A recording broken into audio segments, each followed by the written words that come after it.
สบายดีFC เฮากะมื้อนี้เฮาได้หลังจากเฮาเฮ็ดกองบุญให้ประตูพ่อแล้วทั้งเรือนแล้วทั่วบอนดีเบิดทุกสิ่งทุกอย่างแล้วเนาะเฮากะยังบ่ม่วนในจิตในใจยังอุกยังอังยังทำใจบ่ได้ยังคิดฮอดเพิ่นอยู่นะครับก็บ่จักทางไปเฮาก็เลยเห็นแต่คือเห็นแต่วัดนั่นแหละเป็นที่พึ่งเลยตัดสินใจมาจำศีลมาบวช7 มื้อบวชชี7 มื้อบวชข้าว7 มื้อเราก็ได้มาบวชอยู่วัดป่าหลัก19อยู่นครไกรสอนแขวงสะวรรณเขตนี้ใกล้บ้านนั้นใกล้บ้านน้องโกมวัดป่าหลัก19ใกล้กับบ้านน้องโกมแต่เมื่อนี้ก็เป็นวันศีลใหญ่เป็นวันศีลใหญ่เดือน8ดับ8 2 หนปีนี้นะเป็น8 2 หนแล้วก็เดือน8ดับแต่เฮาก็ได้พันเห็นพ่อทุกพ่อเพื่อนนั้นอยากกินมักซิดามาเขาพร้อมพันเมียว่ะพาไปตักไปใส่แหละไปเลยเห็นมักซิดาหน่อยบ้างไงผลแม่นคอยกินแน่คอยอยากอุ้ยของเขาก็แล้วว่ะผลบุกเป็นยังดอกแม่นคอยกินแน่ว่ะก็เลยว่าขึ้นคันนิ่งในใจก็เลยว่ามือนี่ก็เป็นหมวนชิ้นใหญ่แน่ก็เลยว่าซื้อมักซิดา2 โลใหญ่2 โลละการหมากสมโอหน่วย1 หน่วยละ100,000หมากสมโอนะแล้วก็เสื่อนปิ้งเอ็นจามเอ็นแน่แล้วก็เศษพันข้าวปุ้นใส่ผ้าขาวเมื่อนี้เป็นวันชิ้นใหญ่แน่เนาะก็เลยว่าเศษผ้าขาวทิพย์ให้เพิ่นเลยแล้วก็เศษต้นเงิน2 ต้นเขาก็เห็ดต้นง่ายๆซื้อมะพร้าวน้ำหอม2 หน่วยแล้วก็มาแล้วก็สิเสียบเงินใส่ต้นละ100,000สัมปัจจัยเฮาเนี่ยแหละเฮ็ดได้สูบน้อยลมบ่แห้งคือน้ำเพิ่นยันเพิ่นบ่มีเงินใช้เพิ่นไปพูดนะยันเพิ่นบ่มีเงินใช้ก็เลยว่าก็ได้เฮ็ดผ้าขาวแล้วก็เฮ็ดต้นอุทิศหาเพิ่นเลยมื้อนี้ก็เป็นมันชิ้นใหญ่ในกุศลผลบุญที่เฮาได้เฮ็ดได้สร้างมากอ่ะขอให้ฮอดให้ถึงดวงวิญญาณพ่อตู่พ่อเพิ่นมาหับจับเอาเนาะนี่ก็เฮาจามเอ็นลังจามเอ็นเอ็นงัวแน่ใส่งัวแน่แล้วก็หัวใจเป็นยังแน่จามแล้วก็เศษเป็นพันกับปุ้นเพิ่นมักกินพันเลยพ่อตู่พ่อเพิ่นมักกินพันกับปุ้นก็เลยสิเฮ็ดเป็นพันให้เพิ่นนี่แล้วก็สิมีปิ้งปลานิ่นแน่ปิ้งเอ็นแน่จามเอ็นนั่นแหละเพิ่นอยู่น้ำเฮาเป็นคนเฮาก็ปฏิบัติกับเพิ่นแบบนี้ถึงแม้ว่าเพิ่นสิจากเฮาไปเฮาก็ยังปฏิบัติกับเพิ่นแบบนี้อยู่แต่งอยู่พอกินให้เพิ่นอยู่ยันความหักความแพงความคิดฮอดเนาะบ่ชุดบ่ยังเฮ็ดได้ซะคิดฮอดกับบ่เฮ็ดยังบ่ได้ก็มีแต่ว่าแต่งปลาขาวเพิ่นเฮ็ดบุญหาเพิ่นให้เพิ่นได้อยู่ได้กินคือเพิ่นยังอยู่เป็นคนนี่แหละเฮาก็สิแต่งปลาขาวอันเดซีมสมโอมักซิดาไหลเม็ดใส่ปลาขาวเพิ่นมักเพิ่นอยากมาขาวคมพันเมียอยากกินมักซิดาว่ะนี่แล้วก็หมักลำไยแน่เพิ่นตอนเพิ่นอยู่เป็นคนกะหมักลำไยนี่2 โลผู้เดียวกินเบิดหมักแท้ๆได้นี่ไปตลาดแต่ละมื้อต้องไปซื้อมาเพิ่นโลดเพิ่นหมักแล้วก็ผักธรรมชาติแน่ผักกระดำมาซื้อเอาผักขาวทองผักนั้นอยู่ในวัดเองอยู่ในเดินวัดเต็มผักหลายๆในวัดจะเป็นเครื่องพันอันนี้ก็สิเป็นต้น2 ต้นเฮาเฮ็ดต้นแบบนี้เนาะเฮาซื้อมะพร้าวน้ำหอมมาแล้วก็ถวายมะพร้าวเฮ็ดเป็นต้นแล้วก็ถวายพระอาจารย์เลยเพิ่นก็สันมะพร้าวได้เลยเฮ็ดต้นละ100,000 2 ต้นก็200,000อุทิศให้พ่อตู่พ่อวงสุเทพยันเพิ่นบ่มีเงินใช้ปันกันใช้เมียก็บ่มีหลายปันให้เพิ่นใช้แน่เพิ่นไปก็ได้น้ำบ่ฮอดโมงเนาะกำลังแต่งปลาขาวอยู่จนได้ฮอดโมงพระอาจารย์ขึ้นมาเพิ่นก็สิให้บุญพ่อตู่พ่อเด้ปลาขาวมันก็สิเป็นปลาขาวแต่งให้พ่อตู่พ่อมวลศิลป์อุทิศถึงดวงวิญญาณพ่อตู่พ่อวงสุเทพเด้อให้ฮอดถึงมาหักจับเอาให้ได้กินอิ่มน้ำสำราญเด้อจะยังอยู่เป็นคน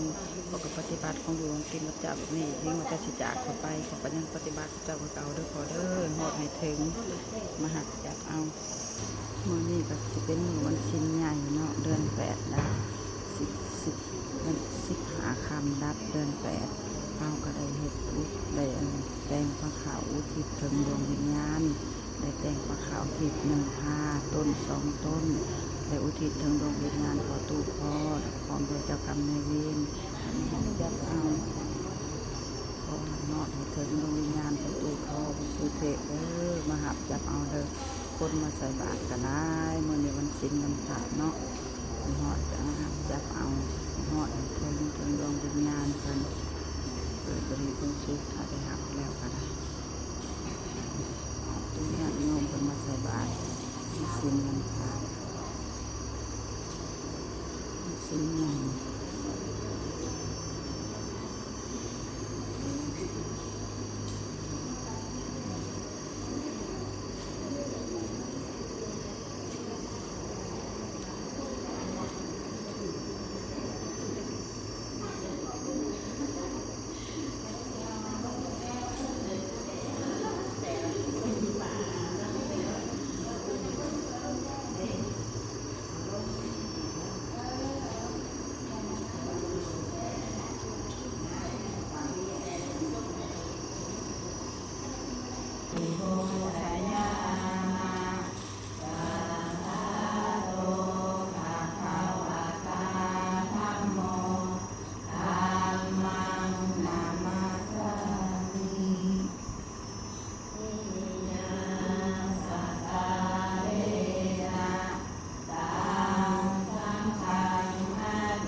พุท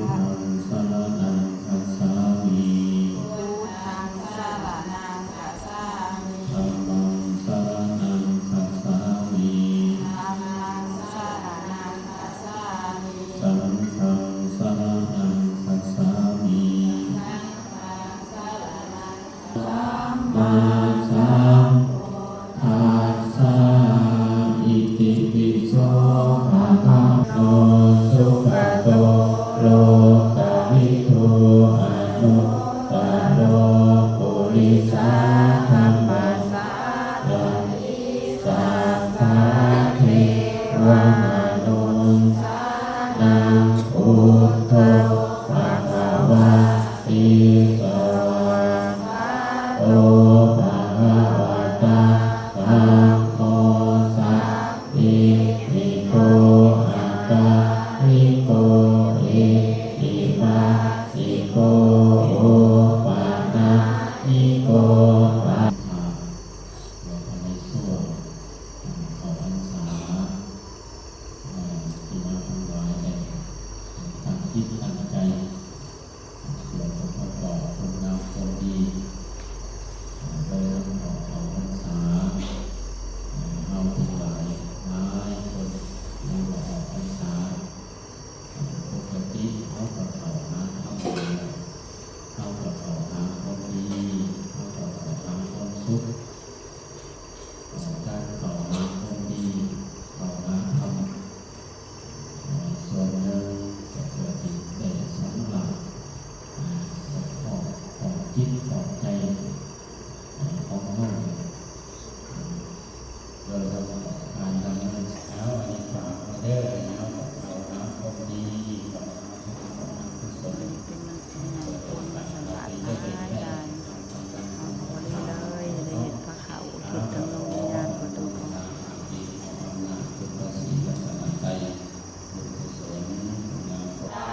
โลภะมะโหทะติอายุวันโนสุขังภาลังอัคราสิเมอาคาสิเมอาติติสัสสะภะกะเมเตตานังสัสสะโมเทภะธรรมานุสารังนาวิสุทธังยาวัญญาปาริเทวะ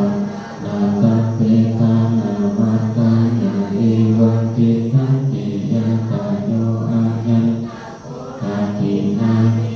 สังฆติสุมาลิกิตานิภาวะตาอิตายาสัตตานาโสอุปปันญาติตัมโมจาอายันนิสัสสิโตเปกานามุสัจจกตาปารัญจาวิโทนามานุปานินันตุเมหิปัจจุตังอานันปานันติ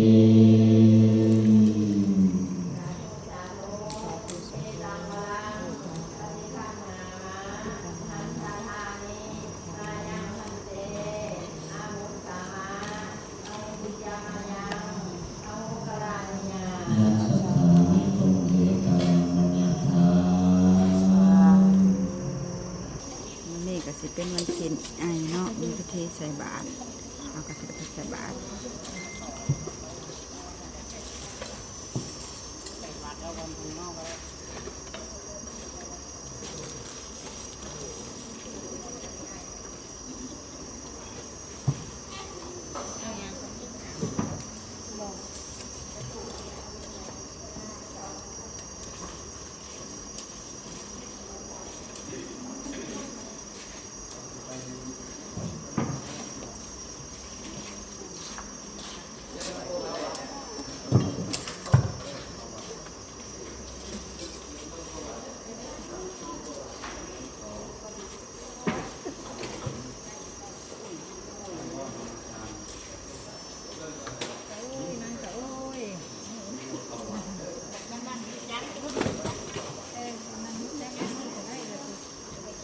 มันหยดเข่งไปเอาไปได้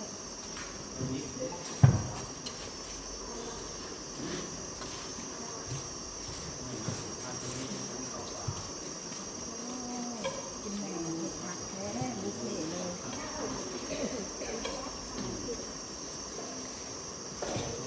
เอาบ่จะก้น ได้แล้ว นี่ให้เอาตัวตรงไหน บอก ก็มีอุปสรรคค่ะ บอกครับ บ่สักหน่อย